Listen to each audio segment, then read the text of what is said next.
ईश्वर को पवित्र नाम रे आपण मानकु समस्तंकु नमस्कार जनाए।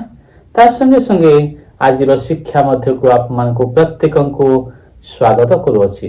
प्रिय श्रोता, मु विश्वास करूछि आप माने भलरे अछंती, प्रभुरे अछंती आ प्रभुरे दिन को दिन वृद्धि प्राप्त होछंती। हां, एही हेतु तो आमानकु प्रभु आमानकु मनित करिसंती आ प्रत्येक दिन तांको वाक्य दे आमानकु कथा कहंती। प्रिय श्रोता, आज शीर्षकटी हेउछि वृद्ध मानकु आदर करंतु। आज शिक्षा निमंते आमने जे अंशटी पाठ करिबा ता आपण माने पाई पारिबे प्रथम तिमोथी तार 5 पर्वर 1 पद आउ 2 पद आमाने पाठ करिबा। तो प्रभुଙ୍କ वाक्य पर लिखा है, तुम्भे वृद्ध व्यक्ति को तिरस्कार करो नहीं।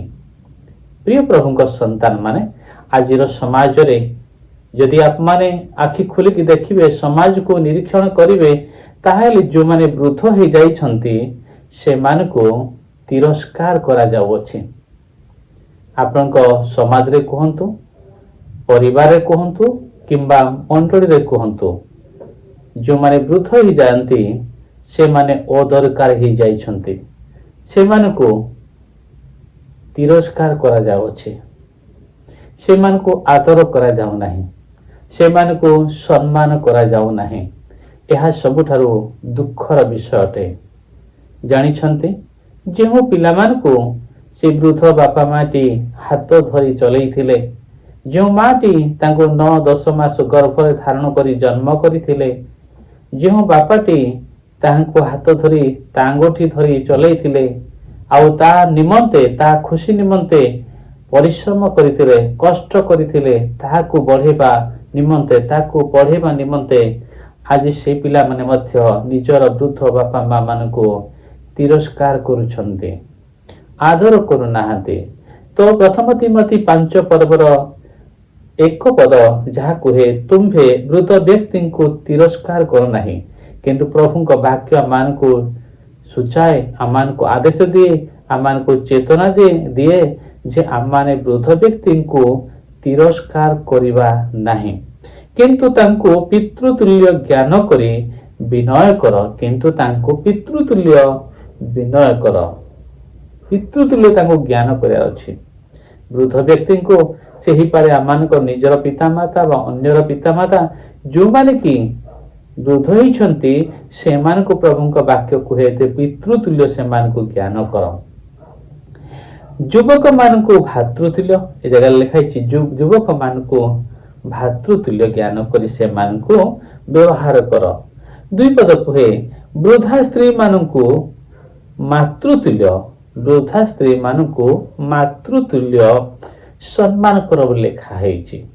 तो प्रिय श्रोता, विशेष करी आजिर समाज रे, आजिर मंडली रे ए जो वृद्ध बा वृद्धा से मान को बहुत तिरस्कार करा जाउछि, से मान को सम्मान प्रदर्शन करा जाउ नहीं, से मान को समस्त विषय अग्राह्य करा जाउछि, से मान को समस्त विषय अदरकारी बोली से मान को व्यवहार करा जाउछि।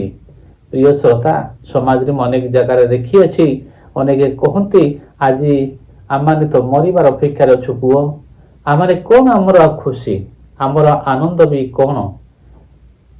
मु पचारे अनेक समय कहीं प्रकार माने कथा होचंती, से माने कहते आमे जो पिला मान को जन्म देलु, जो मान को पाठ पढ़ेलु बढ़ेलु से माने आमान को आउ सम्मान करू नाहंती, आम पाखरे बसिबा पे इच्छा करू नाहंती, आमान को दुख सुख आमान को पचारू नाहंती।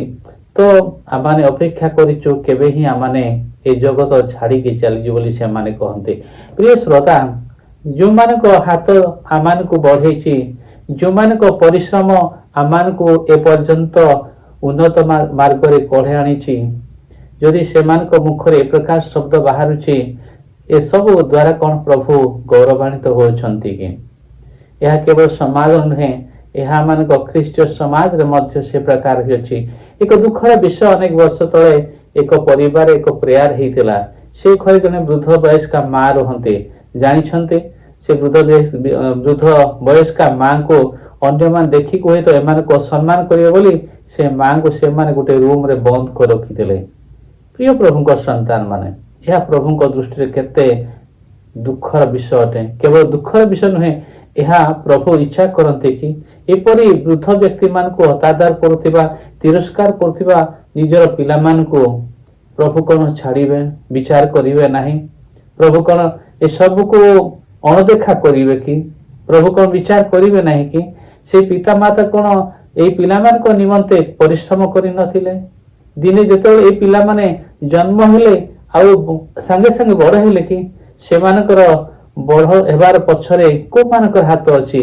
ଏଇ ବୃଦ୍ଧ ବୟସ୍କା ବ୍ୟକ୍ତି ବାପା ମାଙ୍କର ହାତ ନାହିଁ କି? ହେଲେ ଦେଖନ୍ତୁ, ସମୟ ଯେତେବେଳେ ବଡ଼ ହେଇଯାଇଛି, ସେମାନେ ଯେତେବେଳେ ବଡ଼ ହେଇଯାଇଛନ୍ତି, ସମୟ ଯେତେବେଳେ ଗଡ଼ି ଯାଇଛି, ଏମାନେ ସେମାନଙ୍କୁ ହତାଦାର କରୁଅଛନ୍ତି। ଏହାଠାରୁ ଦୁଃଖର ବିଷୟ ଆଉ କଣ ହେଇପାରେ? ଏହାଠାରୁ କଷ୍ଟର ବିଷୟ ଆଉ କଣ ହେଇପାରେ? ବୃଦ୍ଧ ହେଲେ ବୋଲି ସେମାନଙ୍କ ବୁଦ୍ଧି ଜ୍ଞାନ ଯେ କାମ କରୁନି ତାହା ନୁହେଁ, କିନ୍ତୁ ଅନେକ ସମୟରେ ସେମାନଙ୍କ ହୃଦୟର କଥା ଯଦି ଆପଣମାନେ ଶୁଣିବେ ତାହେଲେ ବହୁତ ଦୁଃଖ ଲାଗେ। ଯେଉଁ ପିଲାମାନଙ୍କୁ ସେମାନେ କଳେଇଥିଲେ, ଯେଉଁ ପିଲାମାନଙ୍କୁ ସେମାନେ କାଖେଇଥିଲେ, ଯେଉଁ ପିଲାମାନଙ୍କର ଯେତେବେଳେ ଛୋଟବେଳେ ସେମାନେ ଗୋଟେ ଗୋଟେ କଥା ପଦଟା କହୁଥିଲେ, ଖନେଇ ଖନେଇ କଥାବାର୍ତ୍ତା କରୁଥିଲେ, ସେଇ ସମୟରେ ବାପା ମା ସେମାନଙ୍କ କଥାକୁ ଶୁଣି କେତେ ଆନନ୍ଦ ପାଉଥିଲେ। ଯେତେବେଳେ ଏଇ ବାପା ମା ବୃଦ୍ଧ ହେଇଯାଉଛନ୍ତି ଆଉ ଛୋଟ ପିଲାମାନଙ୍କ ପରି ହେଇଯାଉଛନ୍ତି, କେତୋଟି ନିଜର ପିଲାମାନେ ନିଜର ବାପା ମା ମାନଙ୍କୁ ସମ୍ମାନରେ, ଆଦରରେ ସେମାନେ କଳେଇ ନେଉଛନ୍ତି, ସେମାନଙ୍କ ଯତ୍ନ ନେଉଛନ୍ତି। ଏହା ଏକ ପ୍ରଶ୍ନବାଚୀ ଅଟେ। ଦେଖନ୍ତୁ, ଆପଣମାନଙ୍କ ପରିବାରରେ ଅନେକ ସେ ପ୍ରକାର ବୃଦ୍ଧ ବ୍ୟକ୍ତି ମାନେ ଅଛନ୍ତି। ଜାଣିଛନ୍ତି, ସେମାନେ ଆପଣମାନଙ୍କ ପାଇଁ ବ୍ଲେସିଂ ଅଟନ୍ତି।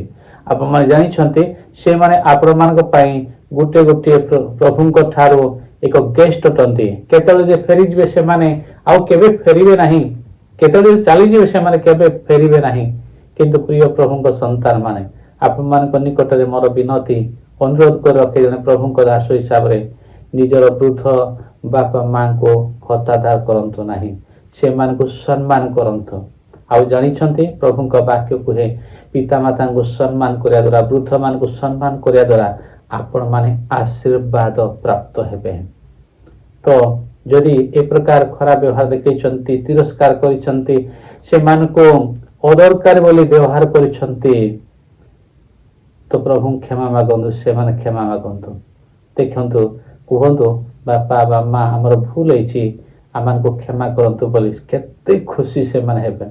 ଆଉ ଜାଣିଛନ୍ତି, ମୋ ପିଲାମାନେ ପରା, ଯାହା ହେଲେ ମୋ ପିଲାମାନେ ପରା ବୋଲି କହିକି ଆପଣମାନଙ୍କୁ କେତେ ସ୍ନେହ ଆଦର କରିବେ। ଆପଣମାନେ ଯେତେବେଳେ ଛୋଟ ଥିଲେ, ସେମାନଙ୍କ କୋଳରେ କେତେ ଯେ ଚଳୁଥିଲେ, ସେମାନଙ୍କୁ ଆପଣମାନେ ବିରକ୍ତ ବି କରୁଥିଲେ। କେବେ ବିରକ୍ତ ହଉଥିଲେ କି ବାପା ମା? ଏବେ ଆପଣଙ୍କ ବାପା ମା ଯେତେବେଳେ ବୃଦ୍ଧ ହେଇଛନ୍ତି, ଆପଣଙ୍କ ପିଲାମାନଙ୍କ ପରି ସେମାନେ ହେଇଛନ୍ତି। ସେମାନଙ୍କୁ ଆଦର କରନ୍ତୁ, ସେମାନଙ୍କୁ ହତାଦର କରନ୍ତୁ ନାହିଁ, ସେମାନଙ୍କୁ ତିରସ୍କାର କରନ୍ତୁ ନାହିଁ।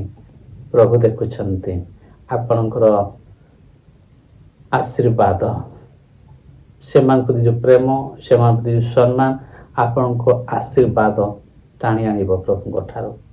ପ୍ରଭୁ ଯୀଶୁ ଆପଣମାନଙ୍କୁ ଏ ବାକ୍ୟ ପାଳନ କରିବାରେ ପ୍ରତ୍ୟେକକୁ ଆଶୀର୍ବାଦ କରନ୍ତୁ। ନମସ୍କାର। ପୁଣି କହି ରଖିଲି, ବୃଦ୍ଧମାନଙ୍କୁ ଆଦର କରନ୍ତୁ, ହତାଦାର କରନ୍ତୁ ନାହିଁ, ତିରସ୍କାର କରନ୍ତୁ ନାହିଁ। ପ୍ରଭୁଙ୍କ ବାକ୍ୟ ମାନିବା ଦ୍ୱାରା ପ୍ରଭୁ ଦେଖୁଛନ୍ତି ଆପଣମାନଙ୍କୁ ଆଶୀର୍ବାଦ କରିବେ। ରହିଲି, ନମସ୍କାର।